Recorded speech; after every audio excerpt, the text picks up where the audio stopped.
क्योंकि आज का जो टॉपिक है प्लेटलेट से रिलेटेड, जो कि क्लास 9, 10, 11, 12 सारे बच्चे इस टॉपिक को पढ़ सकते हैं, हमारे इंसान के बॉडी से ही रिलेटेड है। इसलिए अब आप सोचेंगे सर ये तो एनिमल्स में भी होता है, सभी में होता है, लेकिन यहाँ पे इंसान में जो प्लेटलेट्स होता है उसका रेंज, उसका डायमीटर, उससे रिलेटेड क्या क्या फैक्टर होता है, ये सब चीजों के बारे में, इसकी प्रॉपर्टी, कैरेक्टरिस्टिक्स, फंक्शन, इन सभी के बारे में डिटेल में पढ़ेंगे, क्योंकि लगभग 10 मिनट का ये वीडियो होगा। ठीक है, तो पहले पॉइंट्स की तरफ हम लोग बढ़ते हैं। पहला पॉइंट यहाँ पे लिखा हुआ है कि जो प्लेटलेट होता है बहुत ही स्मॉल साइज का होता है, नॉन न्यूक्लिएटेड होता है। इसका जो डायमीटर है 2 से लेकर 4 माइक्रोमीटर के बीच में होता है। आप देख सकते हैं अगला पॉइंट यही लिखा हुआ, 2 से लेकर 4 माइक्रोमीटर इसका डायमीटर होता है। अगर आप आरबीसी का बात करें तो 7 माइक्रोमीटर होता है, तो सोचिए कितना का अंतर आ जा रहा है। ठीक है, अगर अगला पॉइंट बात करते हैं इसका वेरियस शेप होता है। जैसे आरबीसी का शेप जो बाइकॉन्केव डिस्क शेप फिक्स है, और आपको पता है कि रेगुलर शेप किसका होता है, डब्ल्यूबीसी का। लेकिन अगर प्लेटलेट का बात करें या राउंड टाइप का हो जाएगा, ओवल शेप में हो सकता है, या आप बोल सकते हैं बाइकॉन्वेक्स हो सकता है। एक पॉइंट और उसमें जुड़ा हुआ इरेगुलर, यानी कि चारों तरफ से उसका जो शेप होगा इरेगुलर तरीके नहीं होगा, रेगुलर नहीं होगा,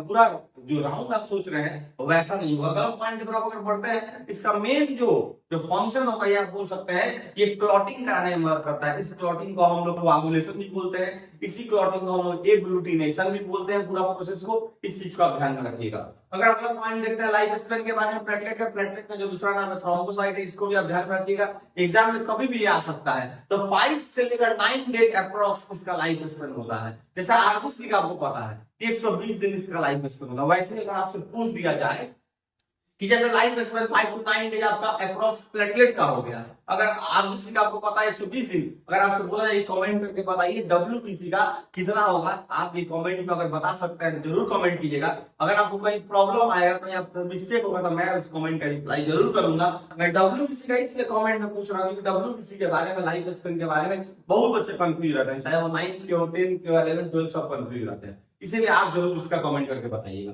अगर अगला पॉइंट की तरफ अगर हम लोग बढ़ते हैं, decreasing number of platelets is called thrombocytopenia. अब ये थ्रोम्बोसाइटोपेनिया है, कितना प्लेटलेट घट जाएगा। आप ध्यान रखें, अगर आपके बॉडी में माइक्रोलीटर का बात करें, ब्लड अगर माइक्रोलीटर है मतलब 10 का पावर -6 लीटर उसको बोलते हैं। अगर 1 माइक्रोलीटर ब्लड लेते हैं, उसमें अगर प्लेटलेट का बात करते हैं 1.5 लाख से लेकर 1.5 लाख से लेकर 4.5 लाख होना चाहिए प्लेटलेट। ये नॉर्मल बॉडी के अंदर, एक एडल्ट के बॉडी के अंदर हम बोल सकते हैं, नॉर्मल पर्सन के, हेल्दी पर्सन के अंदर बोल सकते हैं। और वहीं अगर 50,000 से नीचे अगर आ जाता है तो उसी डिजीज को, उसी बीमारी को आप बोल सकते हैं, या उस नंबर को बोल सकते हैं कि थ्रोम्बोसाइटोपेनिया उस इंसान को हो चुका है। आर्टिफिशियल प्लेटलेट उसके बॉडी में जाना जरूरी है। नहीं तो फिर अगर 50,000 से ज्यादा नीचे हो गया, 25-30,000, तो फिर इंटरनल ब्लीडिंग होगा, और फिर आपको पता है क्लॉटिंग नहीं होगा। अगर आप पॉइंट की तरफ बढ़िएगा, नॉर्मल रेंज जो मैंने जस्ट अभी बताया 1.5 लाख से लेकर 4.5 लाख पर माइक्रोलीटर, 1 माइक्रोलीटर में 10 का पावर -6 लीटर होता है।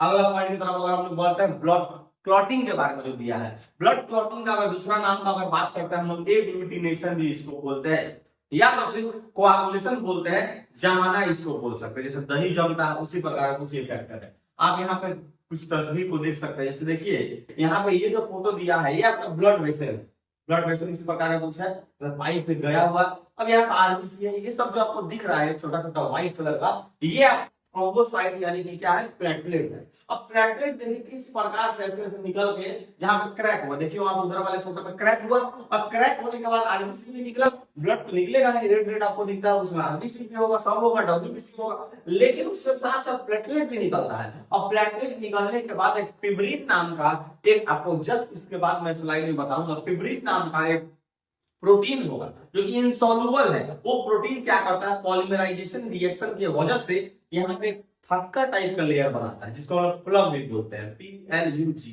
और वो प्लग जो होता है, जहां भी बॉन्ड होगा वहां पे आके इस प्रकार से चिपक जाएगा, और चिपकने से क्या होगा, अंदर का जो ब्लड होगा इंटरेक्ट कर जाएगा, अब वो बाहर नहीं आ पाएगा, जिस वजह से ब्लड क्लॉटिंग इस पूरा प्रोसेस को बोलेंगे, या एग्लूटिनेशन भी बोलेंगे। यहाँ पे आपका ब्लड निकलना बंद हो जाएगा।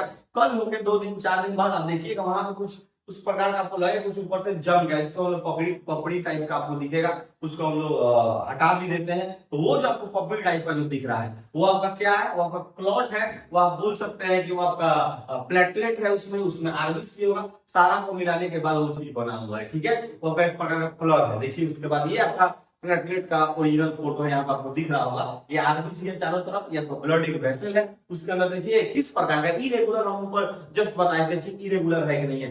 बाइकॉन्वेक्स बताए देखिए कैसे ये बाइकॉन्केव है, और ये देखिए बाइकॉन्वेक्स में बाहर की तरफ निकला हुआ है इस चीज को ध्यान रखिए। और यहाँ पर आप देख सकते हैं एनिमेशन देखिए किस प्रकार से, ये आपका प्लेटलेट है। देखिए प्लेटलेट किस प्रकार से आने के बाद यहाँ पे जहां से भी आपका लीकेज हुआ है वहां पर चारों तरफ से प्लेटलेट आ रहा है, यहाँ आया, यहाँ आया, यहाँ आया, देखिए किस प्रकार से प्लेटलेट आया, एंजाइम को एक्टिवेट किया, थ्रोम्बोकाइनेज को धीरे धीरे करके सारा प्रोसेस किया। इस प्रोसेस का नाम है एग्लूटिनेशन, ठीक है।